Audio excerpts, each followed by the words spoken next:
Good afternoon, everyone, and welcome to Africam's Wild Moments, powered by explore.org. My name is Russell Gerber, and with us today, of course, the lovely Ali Oliveira, back from the Hello, United hello States everyone. of America, Yeah, where a lot not of you are originally. watching from. No, not originally from there, but lovely to have you with us, Ali. Can have another fun show today. As always, folks, for those of you out there watching, many of you, of course, have joined us before, but if it's your first time, please feel free to send in your hellos, comments, questions, or anything that you might have on your mind. We'd be happy to answer those questions or just give you a shout out as well. As always for the show, we're going to go through a couple of lovely videos that we've got lined up for you from some of our cameras from the last week or so. And always a little bit of fun for most of us. For Ali and me, it's generally the first time we see these videos, so we get to enjoy them with you, which is kind of the whole point, right? Ali, how are you? I am good. I am actually on America time, as we were saying earlier on, because I just landed in South Africa yesterday, and I've been awake since 3 o'clock in the morning. So, if you guys are drinking coffee, think of me, because I'm in spirit in the caffeine. I'm sure you're feeling it. It's a long flight. I've done it before, and I'm sure many of you watching out there know what that's like. A long travel to and from the United States to Africa. It's a long way. We have a lot of guests who come and visit us, of course, from the US. So, yeah, if you're ever thinking of coming out, come and join us on a safari. You won't regret it, I promise. A couple of shout outs. Let's see who we've got so far. Just Aussie Jan saying hello. She's here with her coffee. So she's ready to go, Ali. She's feeling you at the moment. So anyway, we'll see who else is out there. As I say, do feel free to give us a shout out, everybody. But I think without further ado, we can dive into our first video. What you got for us, Max?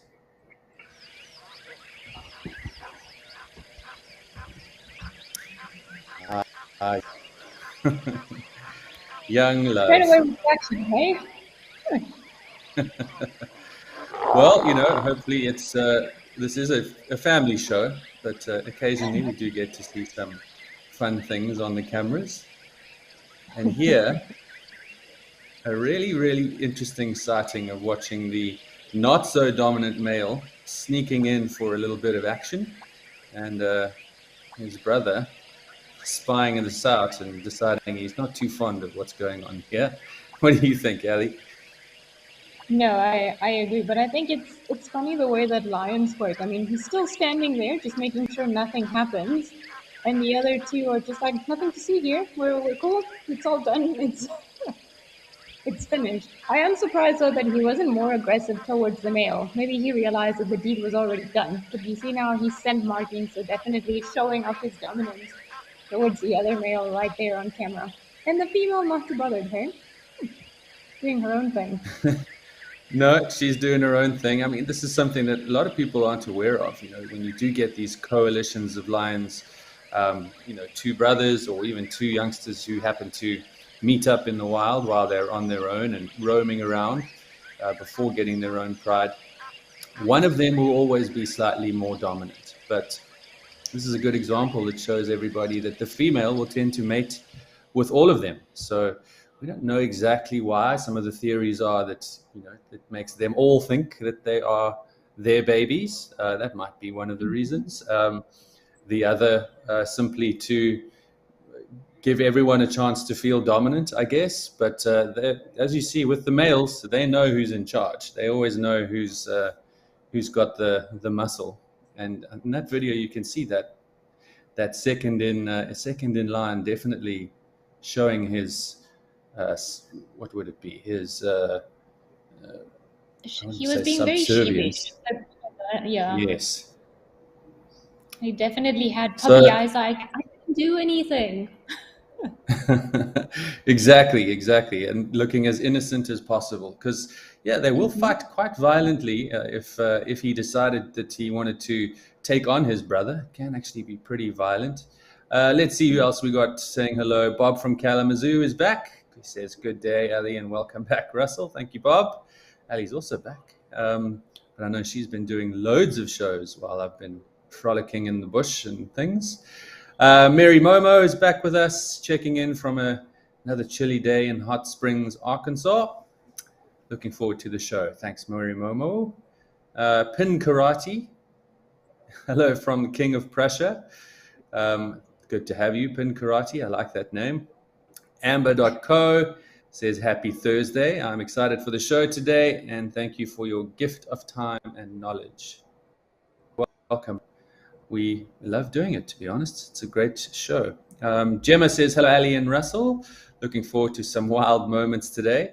And Darrell, yeah, wild moments time. So happy to be here with a cup of Java and ignoring the cold, dark winter day in Toronto. Ready to learn and enjoy another Thursday. Thank you, Darrell. Yeah, well, that's the whole point. We try to do some informative things with you. And today's show really is all about the cats. Africats, as we're calling them today. And we've had a lot of good action on the cameras. Who did the live show on Tuesday? Ali, was that you? No. I think it was me. Correct. This Tuesday, it was me. Yes. Oh, okay, nice. So how did it go? Yeah, we didn't. Still lots of cats. We didn't have any cats. No, we didn't have any cats on Tuesday, but we had some elephants. I don't think we had cats. My memory is not the greatest. I feel like I'm still jet lagged, but there were a lot of impala, which was nice. Waterbuck in the end, which was very pretty, but mostly elephants, just packing up the water. It looked like a very hot day that day. Yeah, I mean, it's boiling around southern Africa at the moment for sure. And a lot of areas are starting to dry up. Hopefully still some rains left in those areas. I think there will be. Normally it rains up until around the end of February in most of our locations. So long may it last. We always need more rain in those areas. But sticking with the theme of the show, let's carry on with our cat videos and let's go over to our next one. Go ahead, Max.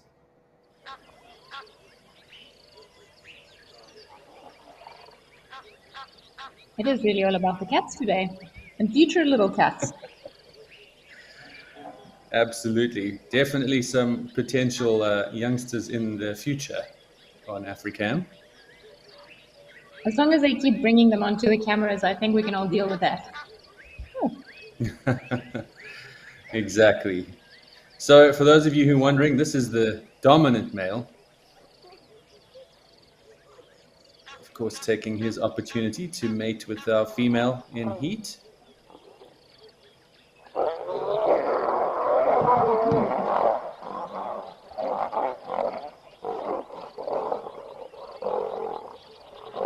Well, that's more like it.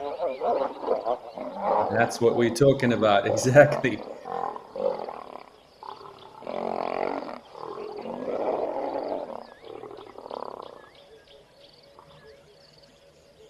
So still clear dominance, but yeah, I mean, definitely putting up a fight.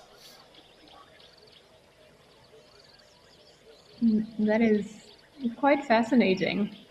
Maybe they have a bit of a changing in dominance, or the other one's feeling a little bit threatened, and then that's why they're up against each other. But when females are mating, pretty much all bets are off. All lions will do some funny things, and I've seen some getting really badly injured by their brothers or coalition members just from that.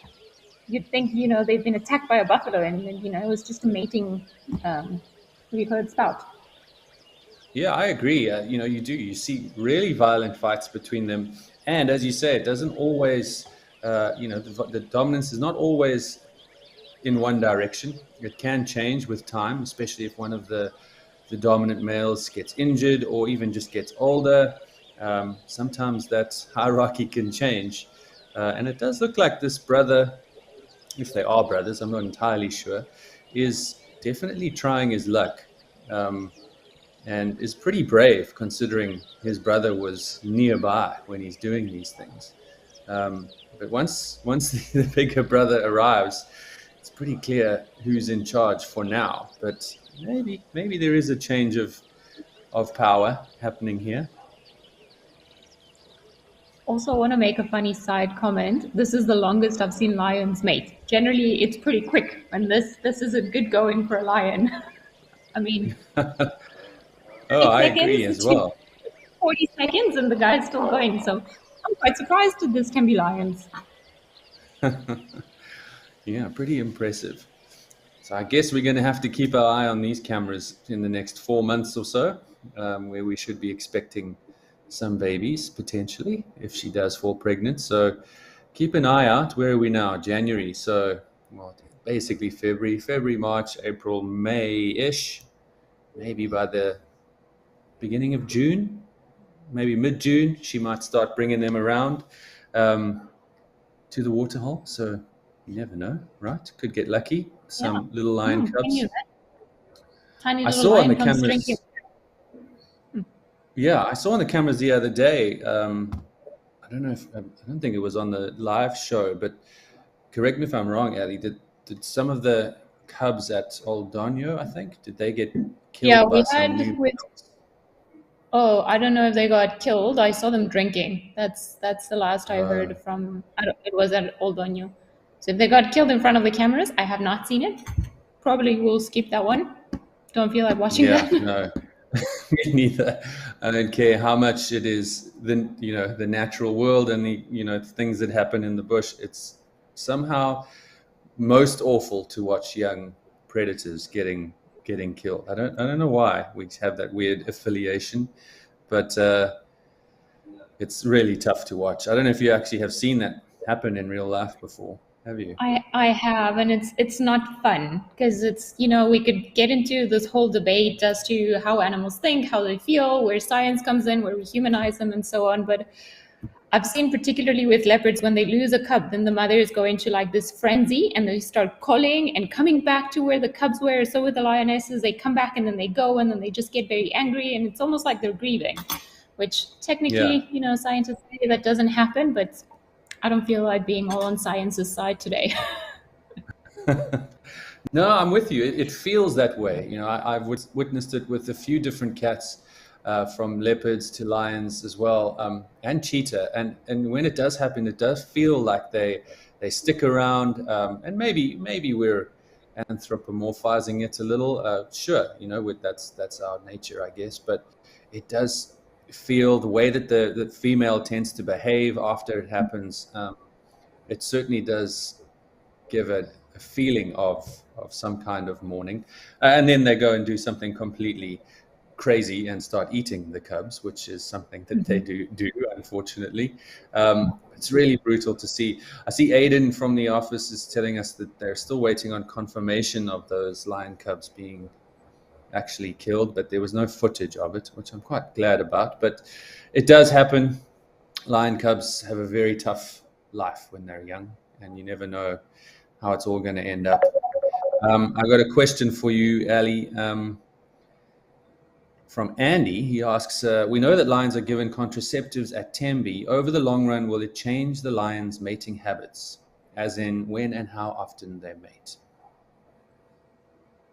I would imagine it affects them because you're just giving them a hormonal treatment. If the treatment is not kept up to date, then the females might just go into estrus. I'm not exactly sure how the drugs work. I don't know if the females still go into estrus and then it prevents them from the embryo actually attaching itself, or if it works like a normal contraceptive, then the female shouldn't be going into heat whatsoever. As far Yeah, it's a good as point. I'm So aware. I think it would be what contraceptive, what type of contraceptive are they using? Um, I do know that there is one that they use where, as you say, the embryos just simply don't attach to the wall, so they do actually go through a full cycle. They go into heat, they do mate, but they just don't fall pregnant, and then just carry on from there. I don't know if Yeah, I mean, there, yeah, as you say, if there is one.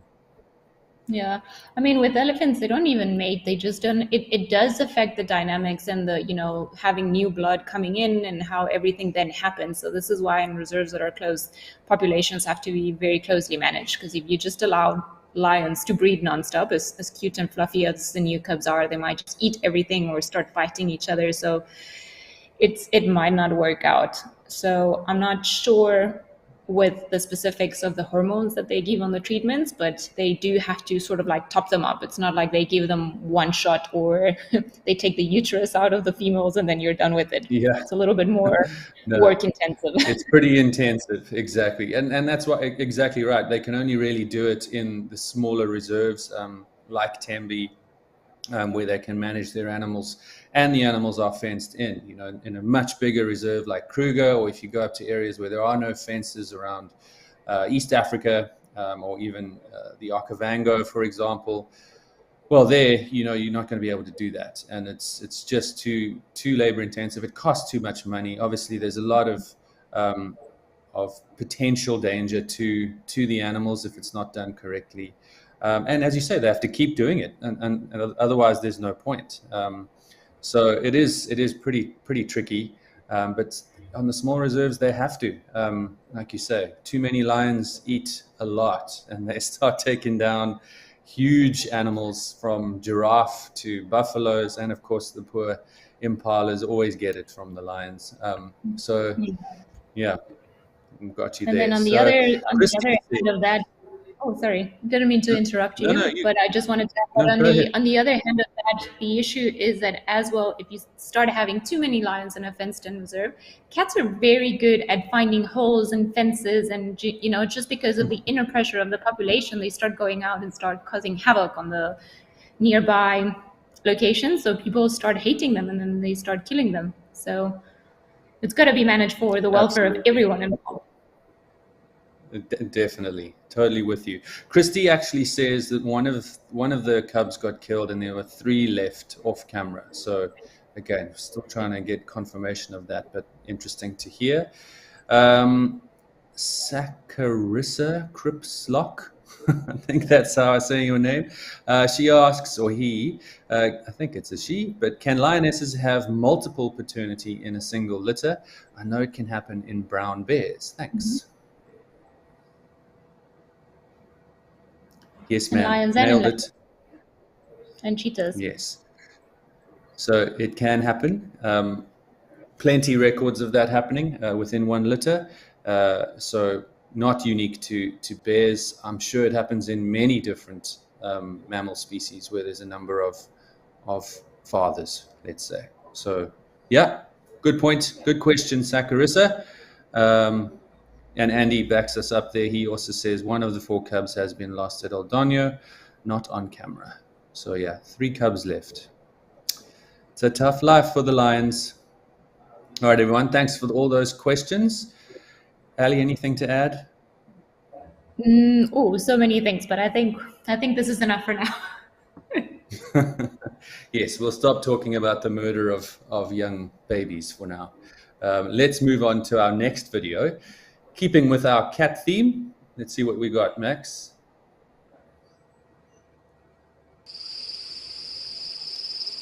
Those are some nice spots.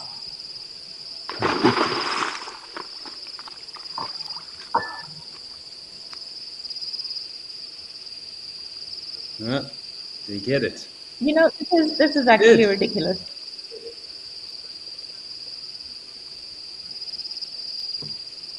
You got something. That's great. This is a sighting I've always wished I had, and I've never seen it with my own eyes. I mean, a leopard eating a fish, or a catfish, potentially. Yeah, it doesn't happen that is awesome. No. You see, we've got fishing cats in Africa too, not just South America. Take that, South America. Hey, be nice to us from that side of the world. Hey, I'm desperate to go. I've never been, so I'm still holding on to my bitterness that I haven't been to that continent yet. But one day. One day. Really cool sight in there. I'm with you. I've never seen a leopard actually successfully grab a catfish or hunting one like that. And the guys say that leopard sat there for ages watching that catfish until he nailed it. So that's awesome. I feel like this is the same leopard that we saw when he was a youngster, and he was hunting in these pools even then.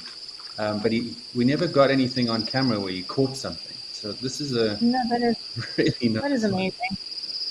I mean, it is looking on the skinny side, so I'm pretty sure part of the patience was because it doesn't look like it's had a good meal in a while. So I'm not sure Yeah. how far it's gonna go, but it's better than nothing. It's, I would say the equivalent of eating a scrub here, maybe even a little bit more meat because fish bones are smaller. Yeah, he might just swallow the whole thing, barring a few fin bones, and that'll be about that. But yeah, really cool sighting. Always nice to see the leopards on the hunt like that, and really nice point of view as well. So if anyone actually saw that live out there, do give us a shout and let us know, because that must have been really, really fun to watch. But yeah, a leopard catching a catfish, or a cat catching a catfish, which is sticking with our theme very nicely today.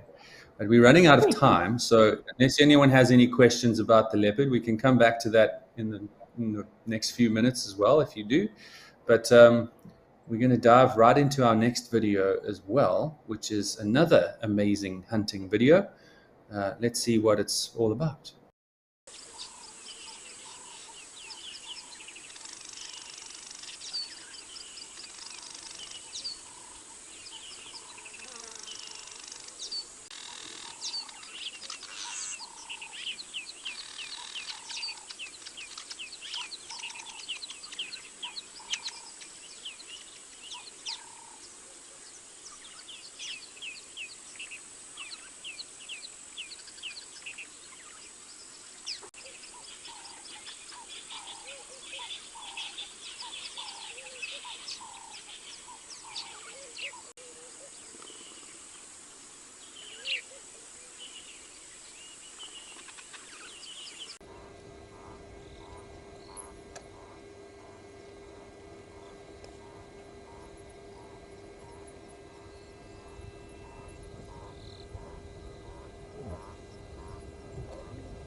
As I was saying, just getting to the incredible action we see on the cameras without influencing it in any way is really, really awesome. And that's why we so often see things, Ali, like you said, like leopard hunting a catfish that you don't see with the vehicles as well. Absolutely. Which is really cool. Popular, but particularly areas where they have sheep or lambs, caracal are very, very common in those areas. So I just gave away the whole game, by the way. So if you did hear what that is, but if you honestly knew what it was before, let us know. But again, not something we see every day, and a really nice one for Africam. And I agree with you. Seeing caracal in the wild is really fall out of your seat stuff. Yeah, I couldn't believe it when we saw it, and it was in the dark, and it was here in the Greater Kruger, and when you see it and you have to rub your eyes, and I was like, no, this is not happening, this is not real. And then it didn't run away, stuck around. We saw it for about 10 minutes. I think I was like holding on to the seat, like nobody move, nobody say a word. Don't spook it away. Absolutely. And again, weirdly, because we should see them all the time. Leopard are just as secretive in many ways, solitary for the most part. And yet we've been able to habituate them in a number of areas. But it seems, I guess, perhaps the persecution of caracal around the continent has made them really anxious of people and aware of any potential noises, because you even see things like African wildcat way more often than caracal. And it's strange because caracals are slightly bigger than a wildcat, so you still should be able to see them. I mean, it's not an animal that you're going to see as often as a leopard, but you should be able to see them a little bit more because they're the size of like a very big overgrown house cat. So they're not massive, but they're still big enough that you should be able to see them and know. I think they hear those vehicles coming and then they're like, no thanks, bye.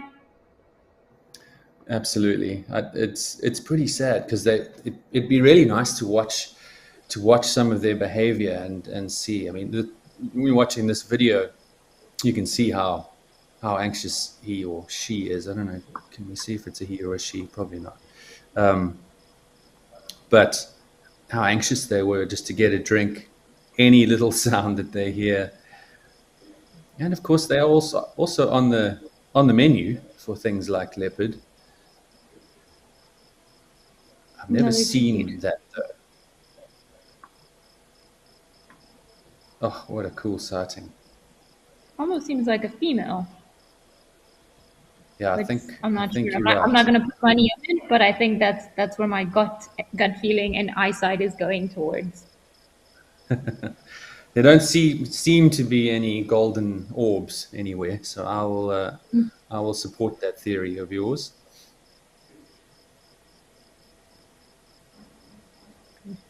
Miss Caracal with her fluffy ears.